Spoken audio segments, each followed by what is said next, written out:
Bismillahirrahmanirrahim. Assalamualaikum warahmatullahi wabarakatuh.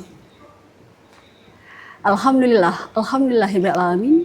Wassalatu wassalamu ala asrofil anbiya'i wal mursalin wa ala alihi wa ashabihi ajmain, amma ba'du. Asyhadu an la ilaha illallah wa asyhadu anna Muhammadar Rasulullah. Allahumma sholli ala sayyidina Muhammad wa ala alihi sayyidina Muhammad. Rabbi sholli sadri wa yassir li amri wahlul 'uqdatam min lisani yafqahu qawli, amma ba'du. Pemirsa dirahmati oleh Allah Subhanahu wa taala, alhamdulillah senang sekali di kesempatan sore hari ini, tepatnya di 19 Ramadan 1446 Hijriah, saya Diva Jeffrina hadir menjumpai Anda dalam program acara Hikmah Ramadan. Acara ini bisa terlaksana berkat kerjasama antara Kementerian Agama Kantor Wilayah Provinsi Jambi dengan TVRI Jambi. Kami hadir setiap hari di bulan suci Ramadan untuk memberikan edukasi dan ilmu-ilmu yang bermanfaat bagi para pemirsa sekalian. Adapun tema kita pada hari ini yaitu Al-Quran dan pembinaan akhlak umat. Untuk membahas tema kita pada hari ini telah hadir di studio kita narasumber yang sangat luar biasa, yaitu Profesor Dr. Haji Ahmad Syukri MA. Beliau adalah Ketua Umum MUI Tanjab Barat dan juga Dekan dari Fakultas Syariah UIN Sultan Taha Provinsi Jambi. Assalamualaikum Prof. Waalaikumsalam warahmatullahi wabarakatuh. Apa kabar? Alhamdulillah baik. Alhamdulillah, ini luar biasa nih narasumber kita pada hari ini. Terima kasih Prof telah datang di studio kita pada sore hari ini. Tema kita Al-Quran dan pembinaan akhlak umat. Iya, baik. Sebelum kita masuk ke tema kita, Prof, marilah kita bersama-sama mendengarkan pembacaan ayat suci Al-Quran surat Ali Imran ayat 159 yang dibacakan oleh Qori'ah Wulan Rizky Amelia. Dipersilakan.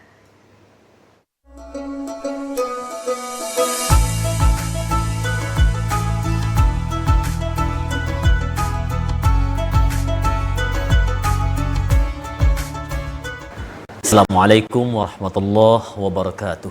A'udzu billahi minasyaitonir rajim.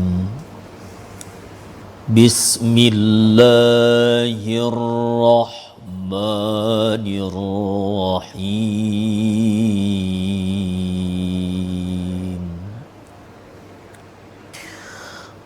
Fabima rahmatin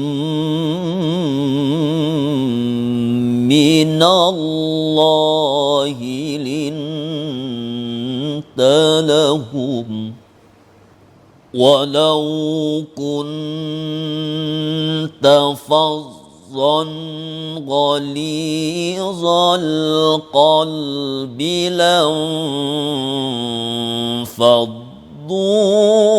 min hawlik fa'fu anhum wastaghfir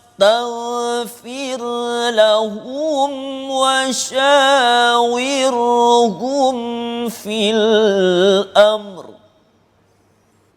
fa idza azamta fatawakkal 'ala Allahi innallaha yuhibbul mutawakkilin.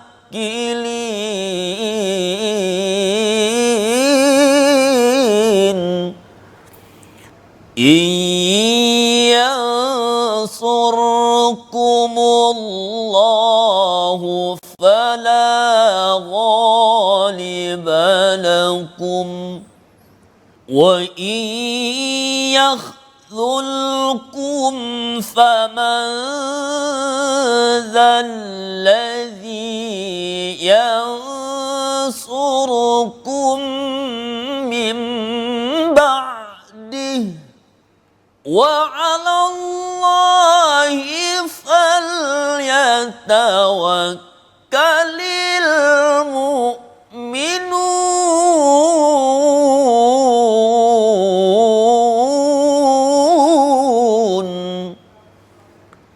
وما كان لنبي أن يغل ومن يغل يأتي بما غل يوم القيامة ثم توفى كل نفس ما كسبت وهم لا يظلمون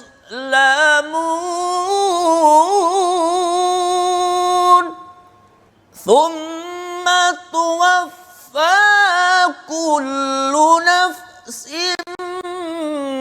ما كسبت وهم لا يظلمون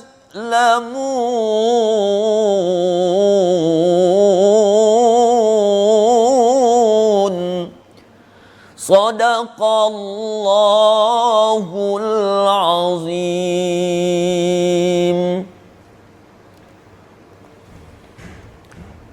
Wassalamualaikum warahmatullahi wabarakatuh.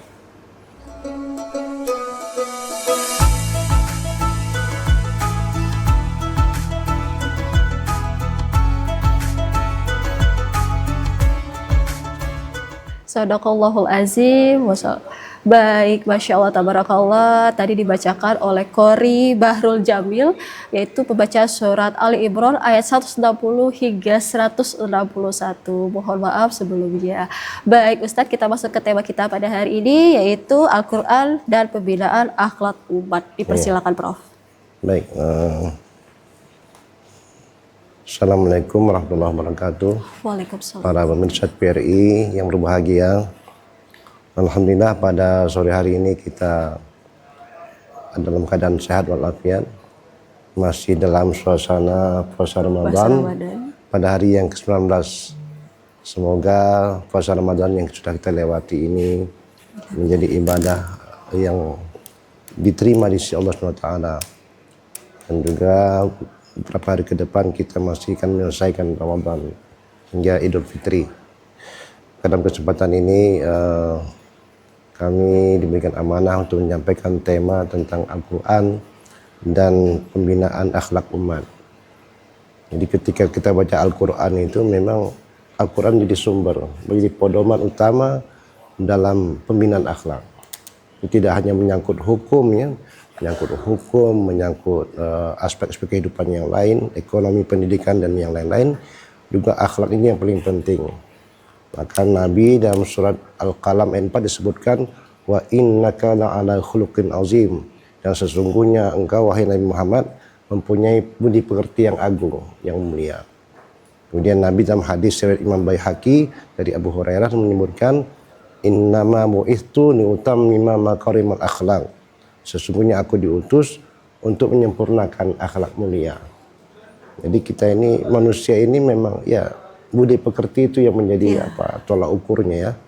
Maka Al-Quran sangat berperan. Kita membaca Al-Quran baik dari surat Al-Fatihah sampai akhir surat An-Nas, maka itu syarat dengan pesan-pesan moral, pesan-pesan menyangkut kehidupan dan juga menyangkut akhlak manusia. Di antaranya misalnya Al-Quran mengajarkan nilai-nilai kejujuran, nilai-nilai kebenaran, nilai-nilai kasih sayang, dan nilai-nilai juga nilai tanggung jawab dalam setiap perbuatan yang kita lakukan. Itu yang diajarkan oleh Al-Quran, kemudian kita jadikan pedoman, kita jadikan satu acuan untuk kita terapkan dalam kehidupan. Insya Allah kalau pedoman ke Al-Quran ya itu sudah menjadi satu yang diutamakan dalam Islam. Maka tidak salah pilih kita ketika kita melihat Al-Quran, membaca Al-Quran, kemudian memahami kandungannya, maka disitulah kita bisa mendapatkan akhlak-akhlak mulia yang disampaikan Nabi, yang maksudnya melalui Al-Quran, itu wahyu Allah, Nabi menyampaikannya kepada kita umat manusia ini. Setelah itu sebagai pembuka kita untuk tema kita ya pada hari ini ya Ustaz ya, yaitu Al-Quran dan pembinaan akhlak umat. Nah, yang mau saya tanyakan pertama nih Ustaz, bagaimana Al-Quran memandang pentingnya akhlak dalam kehidupan seorang muslim? Silakan. Tentu setiap muslim ya, kita individu bertanggung jawab ya. Secara pribadi ada tanggung jawab, secara jamaah kelompok juga ada tanggung jawab. Tapi terutama kepada kita setiap muslim memang itu akhlak sangat berperan dalam kehidupan. Karena itulah yang menjadi, maka sering ada ungkapan ibda binafsik, mulai dari dirimu, mulai dengan menunjukkan sesuatu yang balik dari dirimu sendiri. Kadang-kadang kita mudah mengajarkan orang lain tentang budi pekerti, tentang akhlak, tapi diri kita sendiri juga ya masih belum kita masih bermasalah seperti itu.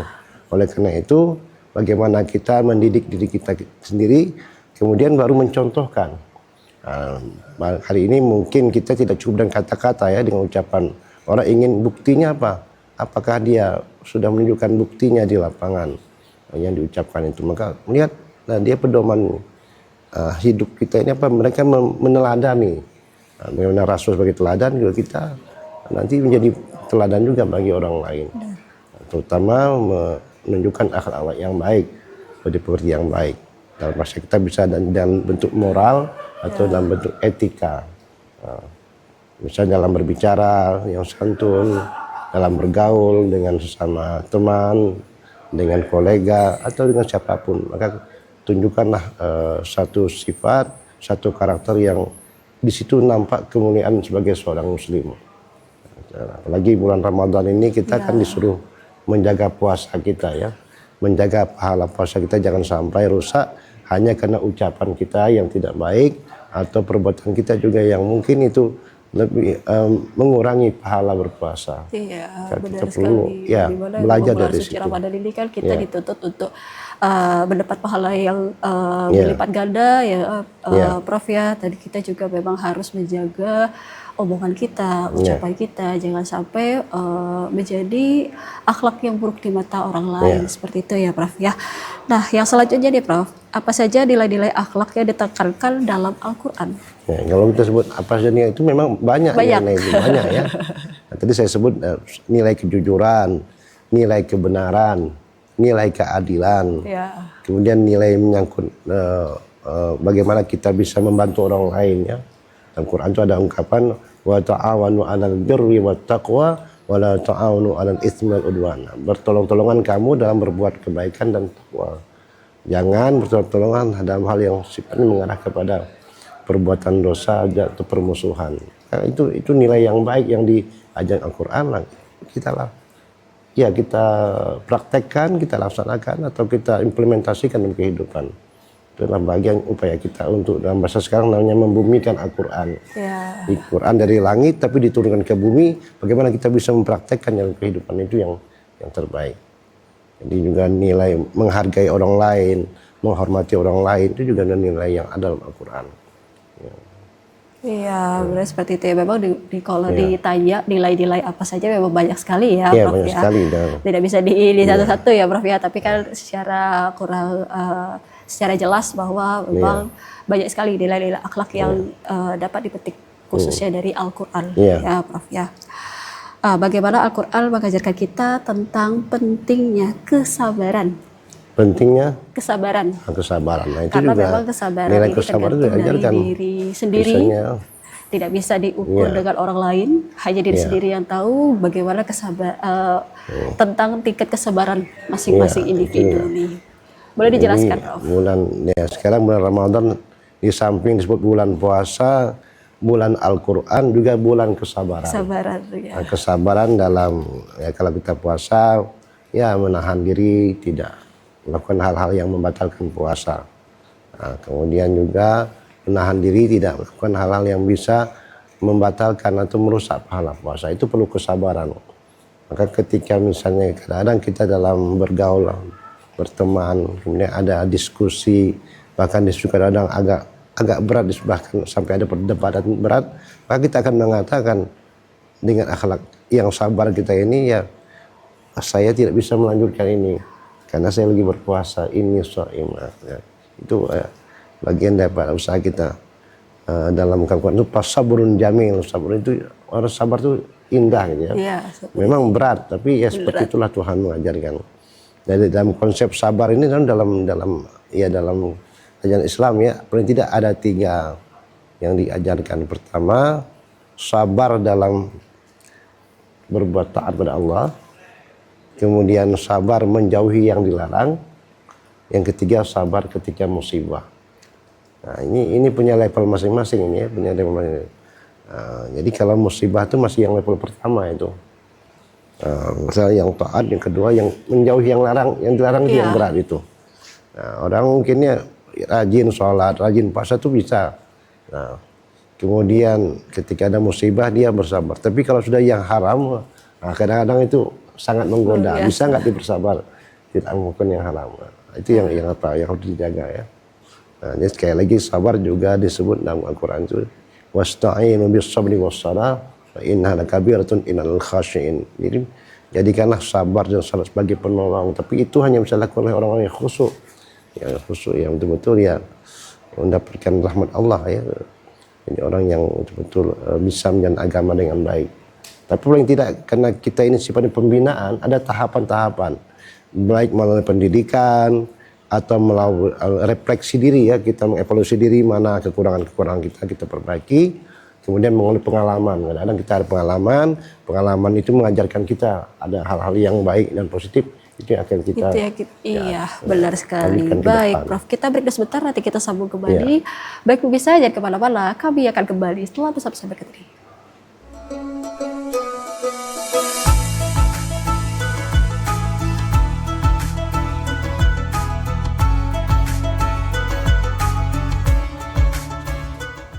Terima kasih pemirsa, masih bersama kami dalam program acara Hikmah Ramadan bersama Profesor Dr. Haji Ahmad Syukri MA, dan tema kita pada hari ini yaitu Al-Quran dan pembinaan akhlak umat. Baik Prof, tadi sudah dijelaskan nih ya, pertama tentang pentingnya akhlak, terus nilai-nilai akhlak yang ada di dalam Al-Quran, bagaimana Al-Quran dapat mengajarkan kita tentang pentingnya kesabaran. Kan tema kita yaitu Al-Quran dan pembinaan akhlak umat. Bagaimana sih Al-Quran ini dapat memberikan atau membuat akhlak suatu umat menjadi lebih baik lagi. Dipersilakan. Nah, kita ada membaca di Quran disebutkan bahwa umat Islam adalah kuntum khairu ummatin ukhrijat linnas. Kamu adalah sebaik-baik umat yang diturunkan ke muka bumi atau yang dihadirkan ke muka bumi ini. Artinya secara kolektif berjamaah sebagai masyarakat, kita lah masyarakat yang terbaik.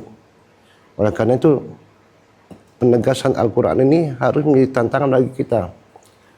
Kita harus memberikan satu performance penampilan apapun secara lahiriah maupun batinnya bahwa kita betul-betul umat yang terbaik yang diutus ke muka bumi.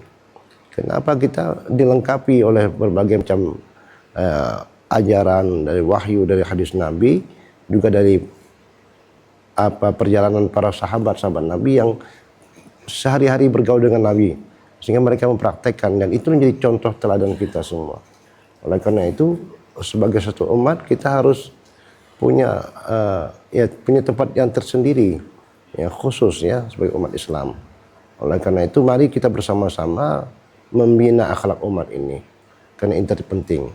Baik melalui pendidikan ya, ada pendidikan formal, ada informal, ada non formal, itu kita lakukan, atau melalui pelatihan-pelatihan budi pekerti harus kita ikuti sebaik-baiknya, karena inilah pesan Al-Quran ya. Kalau Al-Quran mengatakan kita umat yang terbaik, maka tunjukkanlah umat terbaik itu seperti apa. Pertama, paling tidak kita ini secara akidah, sebagaimana pesan Luqman Al-Hakim kepada anaknya, wahai anakku, ketika dia menasihati, pertama, la tusyrik billah, jangan engkau sekutukan Tuhan. Kenapa? Karena perbuatan syirik itu perbuatan yang dosa besar. Jadi pertama diajarkan tentang akidahnya, tentang akidah bahwa dia punya Tuhan yang satu dan tidak ada Tuhan selain Allah, kemantapan akidah. Setelah itu maka diajarkan lagi tentang ibadahnya, bagaimana ibadahnya, hubungannya secara vertikal dengan Allah, diajarkan ini tata caranya. Kita mau sholat harus bersuci dulu, bersih dulu, ambil air wudu, lengkapi persyaratan mengenai sholat, kemudian berpakaian yang baik, yang bersih, baru kita sholat menghadap Allah. Itu betul menunjukkan akhlak yang baik. Dalam sholat kita tidak betul-betul disuruh untuk betul-betul menjaga kekhusyukan kita, tidak banyak gerak, tidak macam-macamnya, punya khusus membaca apa-apa yang disebutkan dalam rukun salat. Itu yang kita baca sampai selesai salat, baru kita bisa melakukan hal-hal yang lain. Nah, begitu juga yang lain. Setiap aktivitas kita ini selalu menghadirkan akhlak-akhlak yang santun ya. yang orang menilai wah, ini betul-betul menjadi umat Nabi Muhammad. Misalnya kita dalam hal bermasyarakat, ya bagaimana bermasyarakat itu kita bersama-sama ya, bersama-sama dengan yang lain juga melakukan sesuatu yang tadi ada dalam itu wasyawirhum fil amri. Dalam setiap ada urusan dalam masalah maka musyawarahkan. Nah, diskusikan dulu, musyawarahkan dulu, nanti memang ada yang pro dan yang kontra, tapi nanti ambil kesimpulan ini akan kita pilih. Hari ini kita misalnya kan banyak di masjid-masjid, di Langgar, di Surau, selagi ramai-ramainya membuka apa ya penerimaan zakat fitrah atau zakat mal, maka mereka adakan musyawarah untuk membentuk ini, atau ketentuan dari Basnas misalnya sudah ada unit apa pengumpul zakat OPZ, maka mereka lakukan itu. Mereka buatlah aturan yang baik seperti ini, menerima zakat kemudian menyalurkannya kepada yang berhak.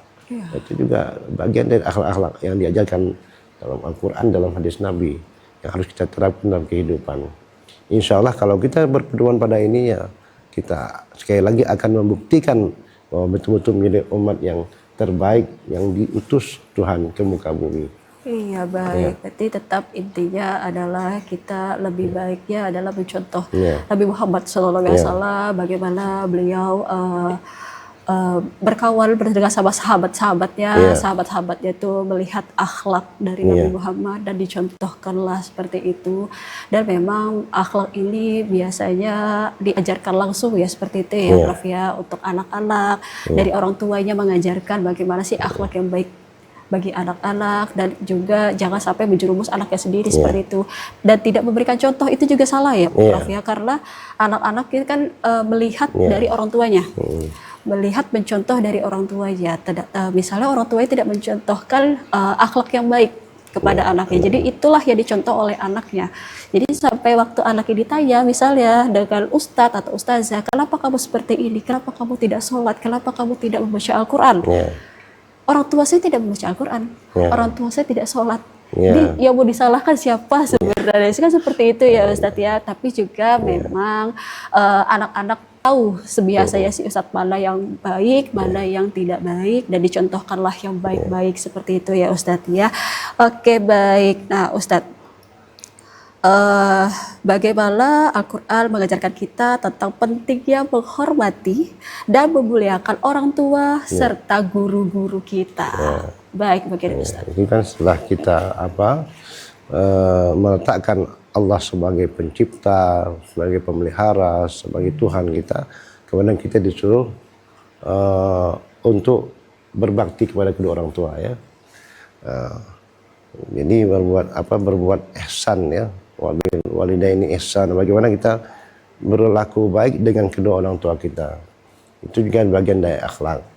Memang kita menyadari bahwa kita hadir ke dunia ini kan dari orang tua kita, ayah dan ibu kita. Maka pada saatnya ketika mereka sudah usia senja, kita sebagai anak tetap berbakti kepada orang tua, tetap menjaga orang tua, karena itulah yang diajarkan Islam. Karena birrul walidain itu termasuk suatu kebaikan, jangan sampai menjadi anak yang durhaka pada orang tua. Tapi memang selama ini harus kita lihat juga, selama orang tuanya mengajarkan hal-hal yang baik ya. Kalau yang tidak baik tentu tidak diikuti oleh, tidak juga anak harus mengikuti kalau itu ada unsur maksiat pada Tuhan atau melanggar hukum Tuhan. Selama dia mengajarkan yang baik maka itu yang kita ikuti. Nanti kita berbakti pada orang tua, kemudian ya santun kepada orang tua, cara bersikap dan berbicara. Dan tadi disebutkan memang kalau orang tua sendiri tidak mencontohkan bagaimana, itulah persoalannya. Makanya berat sekali jadi orang tua ini. Jadi bapak dan ibu itu ya tidak mudah, karena dia menjadi model di rumahnya. Atau nanti anaknya akan melihat, ibunya nggak sholat, bapaknya nggak sholat, bagaimana dia bisa mencontoh. Maka dia mungkin ada juga dalam batinnya, kenapa seperti ini ya. Dia ingin juga seorang figur ayah atau ibu yang bisa.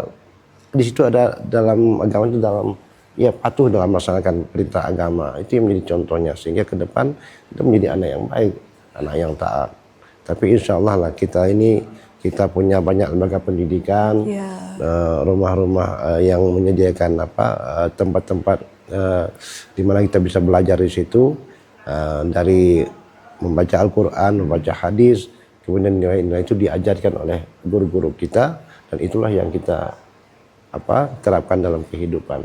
Insya Allah kita akan tetap dalam koridor yang benar, yang tepat, karena kita terus mempedomani ajaran dari Al-Quran ini dan juga dari hadis Nabi SAW, seperti itu. Iya, seperti itu ya Ustaz ya. Memang contoh anak itu dari orang tuanya dan guru-gurunya di sekolah, Ustadz, Ustazah juga seperti itu, yang bisa dijadikan contoh untuk anak-anak nih. Jadi memang kalau di depan anak-anak tuh istilahnya memang harus bersikap baik, jangan sampai memperlihatkan sikap keburukan supaya tidak dicontoh oleh anak-anak, seperti itu kurang lebih ya Prof ya. Oke, baik, selanjutnya nih Prof, bagaimana Al-Quran mengajarkan kita tentang pentingnya meminta maaf. Ada 3 kata, tolong, terima kasih, dan jangan sungkan untuk meminta maaf bila berbuat kesalahan. Nah, boleh dijelaskan nih Prof? Sebenarnya dalam konsep Al-Quran kita disuruh memaafkan orang lain ya. Jadi kalau kita meminta maaf, berarti kita itu ada upaya. Tetapi yang terbaik itulah siapapun, apapun, kita sudah memberikan maaf terlebih dahulu. Tidak ada ungkapan dalam surah Al-Imran ayat 134 itu, alladzina yunfiquna fis sarra wad dharra wal kaziminal ghaiza wal 'afina 'anil nas. Termasuk orang-orang bertakwa itu di samping dia berinfak dalam keadaan lapang dan susah, bisa menahan emosi juga, wal 'afina 'anil nas, memaafkan kesalahan orang lain. Nah, ini memaafkan ini yang terbaik itu adalah memaafkan sebelum diminta. Nah, kalau diminta itu sudahlah, biasanya kan kita sudah kita maafkan. Nah, kenapa kita nunggu? Jangan sampai kita saya tidak memaafkan kalau tidak mereka minta maaf atau datang kepada saya untuk minta maaf. Berarti itu level yang kedua. Level yang pertama apa? Ya sudah, saya maafkan semuanya. Saya bebaskan. Ya, jadi seperti itu Islam mengajarkan. Lebih bagus mengutamakan memaafkan ketimbang menunggu mereka minta maaf. Jadi jangan sampai nunggu Lebaran ya, kalau Iya, istilahnya itu kan tunggu Lebaran baru maaf-maafan, seperti itu ya Prof. Selesaikan semuanya. Jadi maaf inilah sebagai apa? Sehingga hubungan kita terus menjadi baik, menjadi damai kembali. Tidak ada lagi permusuhan, tidak ada pertikaian. Kita sudah saling memaafkan, saling menerima, mengakui kesalahan masing-masing. Nah, ini kalau konsepnya seperti ini Prof. Si A sudah meminta maaf kepada si B. Si B belum mau memaafkan karena itu istilahnya itu saking sakitnya hati, sakitnya jiwa raga yang telah dilakukan oleh si A ini pada si B. Nah, itu bagaimana sih Prof? Nah, itulah persoalan kadang-kadang yang kita ini ya punya sifat yang berbeda-beda ya. Nah, ada orang yang tidak mudah memaafkan. Kenapa? Karena itu sangat menyakitkan. Nah, ya seperti itulah. Tapi bagaimanapun juga ada ungkapan, ya ini saya kutip dari Gus Dur ya, Halil Gus Dur, kata Gus Dur, boleh memaafkan tapi tidak melupakan. Seperti itu. Ya, beliau kayak memaafkan sudah, maaf, tapi ya ingat bahwa itu bagian dari peristiwa yang susah dilupakan. Iya, benar sekali nih Prof. Nah, jadi kita ini ya seperti itulah. Tidak bisa mendendam lama-lama ya. Karena nanti ya kita khawatir nanti persoalannya sampai ke akhirat masih nyambung lagi. Karena memang kalau dendam sendiri pun juga ada sakit hati, bikin anak Adam jiwa raganya juga sakit ya Prof ya. Iya. Nah, seperti itu bagaimana ya. Itulah belajar, terus membaca, mempedomani, bertanya sama guru-guru, ustaz-ustaz yang lebih alim. Bagaimana ustaz saya seperti ini, sifat saya apakah baik? Nah, kalau kita ustaz ya sudahlah, itu sudah cukup. Sudah cukup. Iya, baik Prof. Baik, kita pergi dulu sebentar, nanti kita sambung kembali. Baik, bisa jangan kemana-mana, kami akan kembali setelah pesan-pesan berikut ini.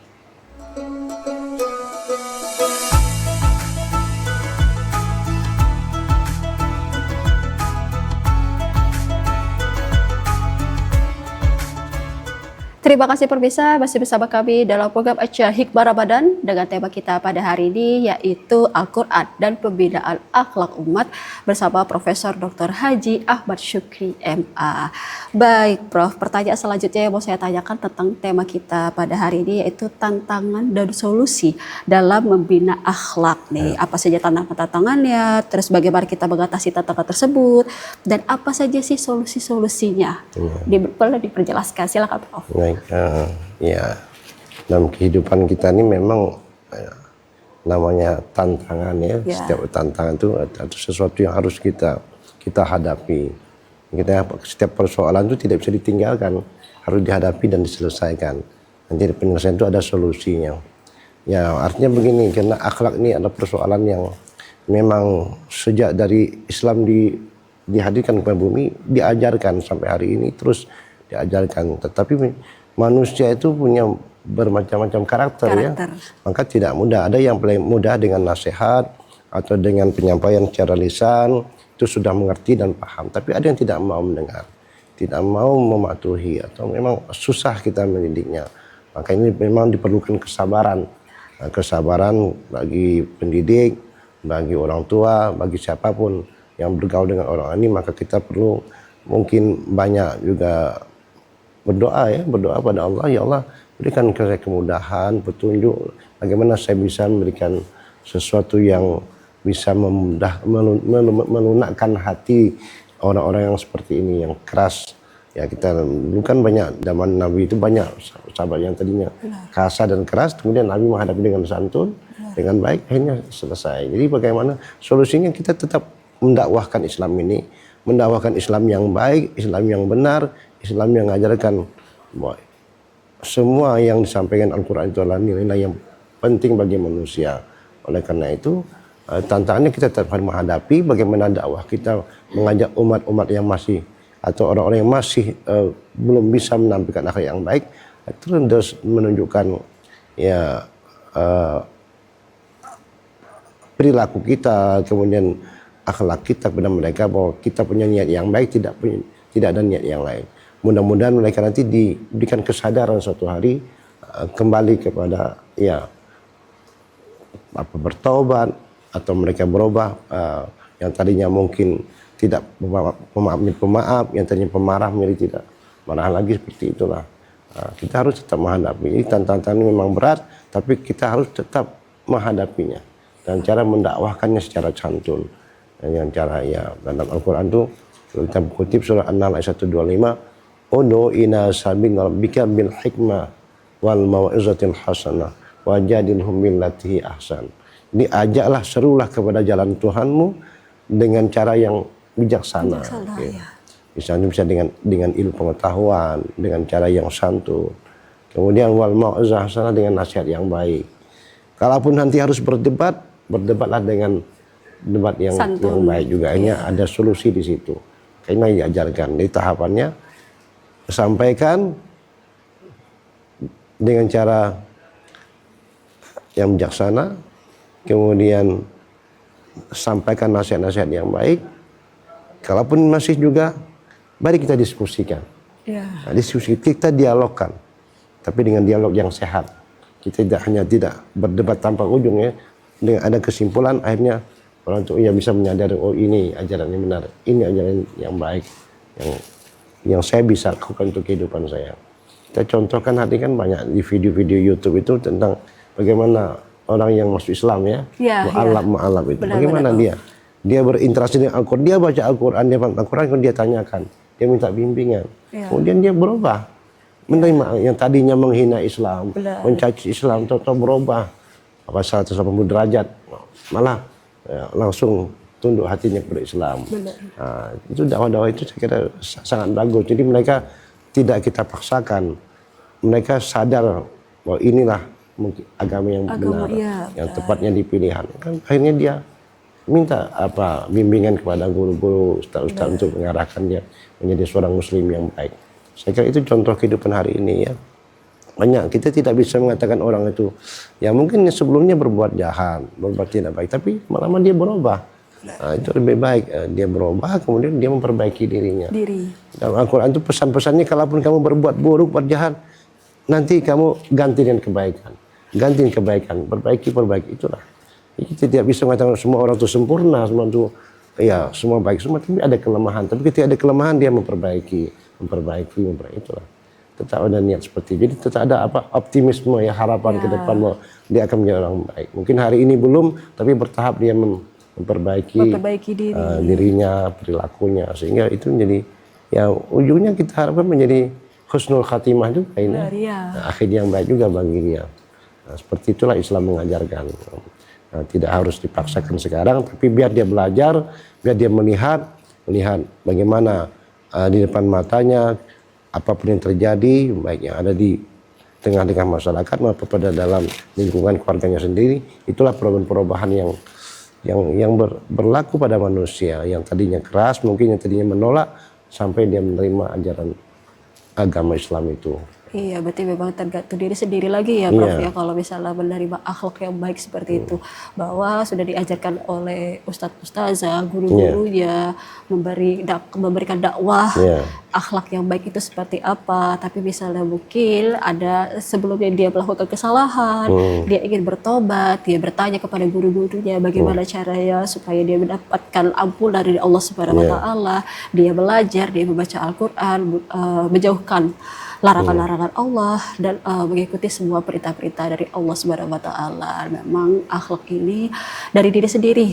Bagaimana cara kita menjadi akhlak yang baik, dan yang pastinya untuk diri sendiri dan orang lain di sekitar ya. Begitu ya Prof ya. Baik Prof. Selanjutnya nih, kan tadi sudah ada tantangan dan solusinya ya Prof ya, dimana memang kalau guru memberitahukan kepada anak muridnya dengan kesabaran. Kalau misalnya hari ini belum, sepertinya besok lagi, besok lagi, dan gurunya juga tidak boleh emosi ya Prof ya, mengajarkannya ya Prof ya, diajarkan sabar pelan-pelan saja, tidak masuk ke dalam otak maupun anak murid tersebut, bagaimana dengan marah-marah seperti itu ya Prof ya. Dan guru juga dituntut untuk lebih sabar, sama seperti orang tua tadi ya, memberikan kesabaran kepada anaknya. Baik, bagaimana Al-Quran dapat menjadikan sumber inspirasi dan pedoman hidup untuk umat muslim dalam membina akhlak?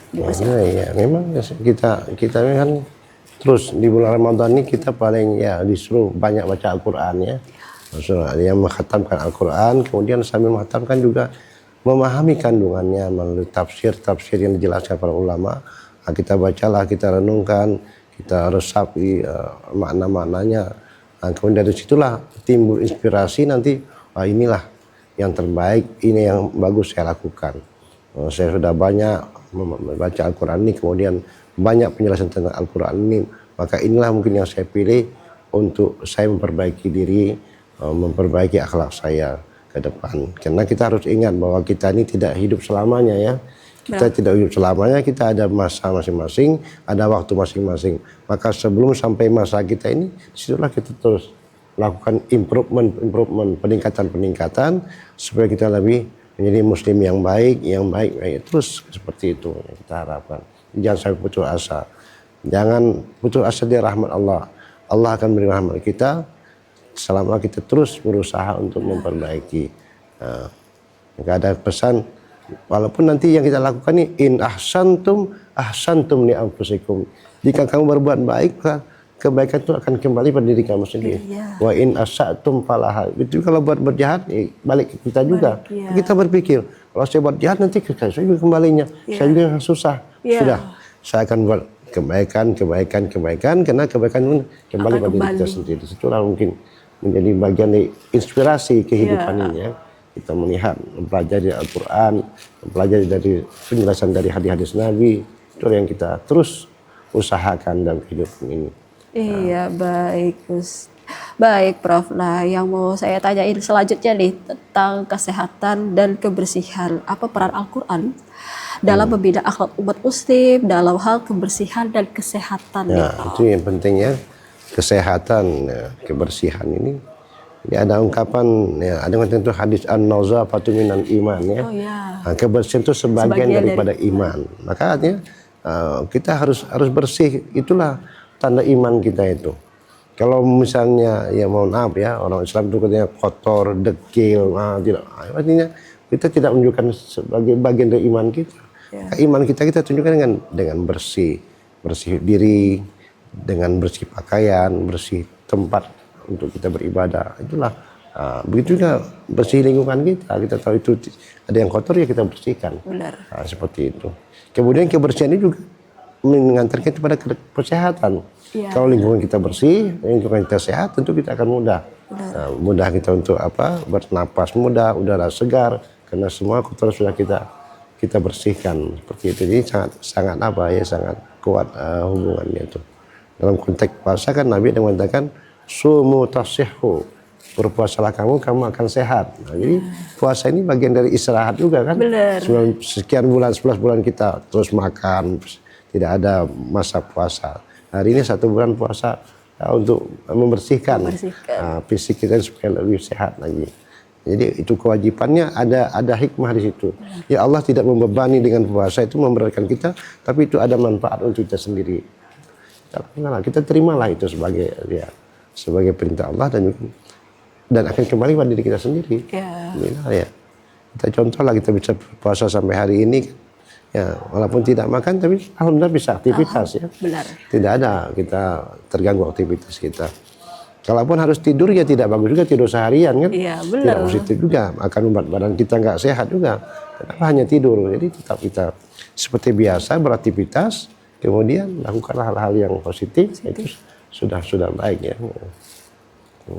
Iya, baik. Memang kebersihan itu sebagian dari iman, dan Islam sudah mengajarkan itu semua ya, Prof ya, di mana berakhlak baik dan membersihkan diri. Jadi, baik, Prof. Kita break dulu sebentar, nanti kita sambung kembali. Baik, pemirsa, jangan kemana-mana. Kami akan kembali setelah berikut ini.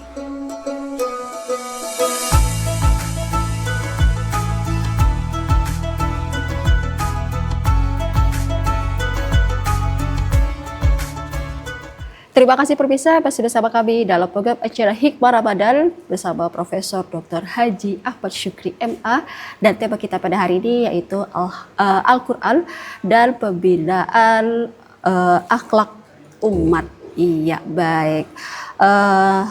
Sekarang kan era modern, digitalisasi. Semua informasi dapat cepat ditangkap melalui handphone, laptop, komputer, dan TV nih, khususnya nih, Prof. Bagaimana cara kita memilih kiat-kiat berita-berita yang jangan sampai berita hoax itu yang kita yang menyebarkan?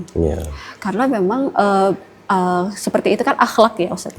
Akhlak ya, Prof ya. Bagaimana cara kita memilih kiat-kiat supaya jangan tertipu dengan berita-berita hoax, berita-berita bohong seperti itu? Dipersilakan, Prof. Ya, hari ini kita mungkin ya lebih banyak menggunakan alat komunikasi handphone atau media-media yang seperti Instagram, WhatsApp, atau Facebook dan sebagainya. Di situ banyak sekali informasi-informasi yang masuk ya.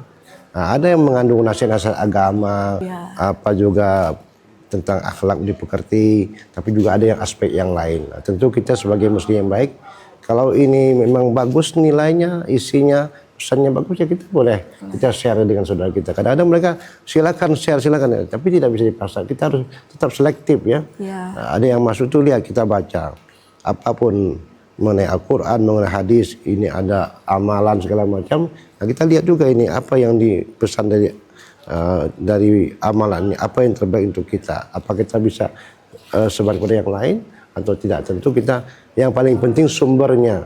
Ya, tolong para pemirsa sekalian, apapun yang kita baca melalui media sosial ini, kita lihat dari mana sumbernya. Apakah itu semua itu memang betul-betul dia kompeten dalam ilmunya ya. Jangan nanti kita terima dari sembarang orang, asal ada kita terima semuanya. Kita tahu ini dari tokoh ini, guru ini, ustaz. Nah, dia punya otoritas keilmuan misalnya. Maka kita terima ini sesuatu yang baik, yang positif, maka kita sebarkan. Tapi kalau asal masuk saja mungkin kita diskusi lepas, tahu-tahu kita share juga mungkin nanti ada nilai yang tidak bisa kita pahami. Siapa yang menjelaskan? Nah, tidak ada yang bisa menjelaskan karena hanya kita hanya membaca kemudian memahami dari itu. Nah, tapi kalau kita dengan belajar kita bisa menyampaikan, bertanya bagaimana ini, apa yang baik kita ikut atau kita pedomani. Oleh karena itu mari sesama muslim kita gunakanlah media sosial ini secara baik untuk menyatukan umat Islam. Jangan sampai memecah umat Islam. Apapun informasi yang kita baca, ya setiap hari kita membaca macam-macam. Macam hari ini banyak mengatakan negara kita sudah negara gelap, negara gagal segala macam. Ya, kita masih hidup, kita alhamdulillah sehat walafiat masih. Jangan cepat menyimpulkan. Karena bagaimanapun putusan itu ada pada Tuhan. Kita yakin Allah itu masih menjamin selama sholat masih didirikan, masih Quran masih dibaca, insya Allah negara kita masih aman. Ya itu bagian proses saja mungkin. Jadi dalam Quran itu disebutkan kalau ada satu wilayah, satu negara ataupun bobrok bagaimanapun, rusak bagaimanapun, nanti dia akan diganti dengan generasi yang lebih baik. Di surah Al-An'am begitu pesannya. Hari ini mungkin ya, masa Fir'aun kita lihat kan, bagaimana Fir'aun mengaku Tuhan, datang Nabi Musa mendakwahkan, ini Fir'aun jatuh.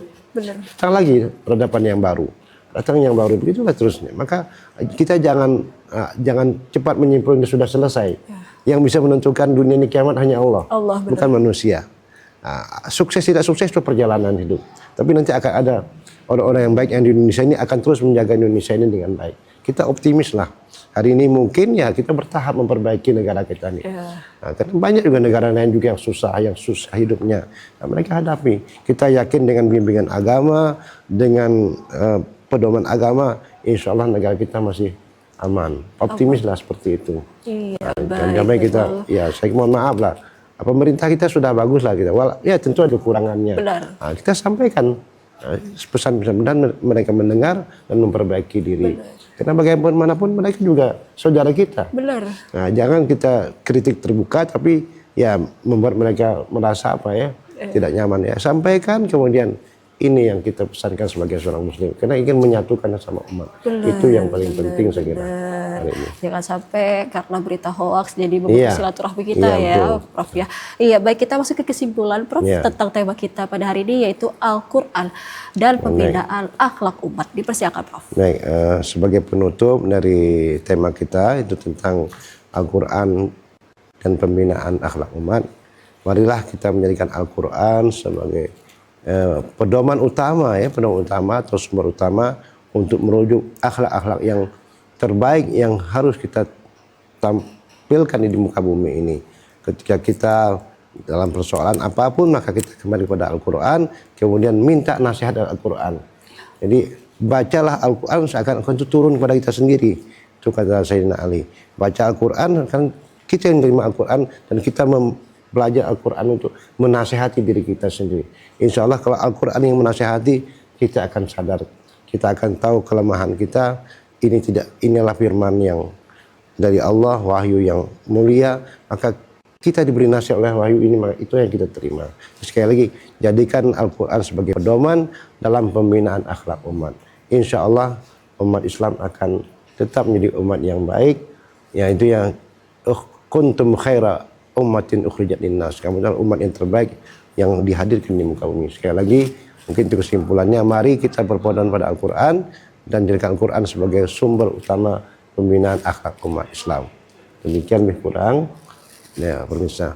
Iya, baik, ini merupakan tema yang sangat menarik ya Ustadz ya tentang Al-Quran dan pembinaan akhlak umat. Semoga saya dan para pemirsa di rumah dimanapun mereka berada dapat menyaksikan hikmah Ramadan sore hari ini dengan tema kita yaitu Al-Quran dan pembinaan akhlak umat. Semoga menjadi akhlak yang lebih baik lagi di kedepannya ya Ustadz. Baik, terima kasih Prof. Sama-sama untuk sore hari ini tentang tema kita ke Profesor Dr.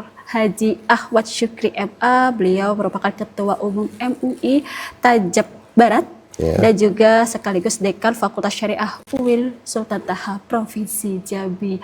Baik pemirsa, demikianlah program acara Hikmah Ramadan pada sore hari ini. Saya Diva Jafri dari kru bertugas, mohon doa Anda. Terima kasih. Wabillahi hidayah. Wassalamualaikum warahmatullahi wabarakatuh. Waalaikumsalam warahmatullahi wabarakatuh.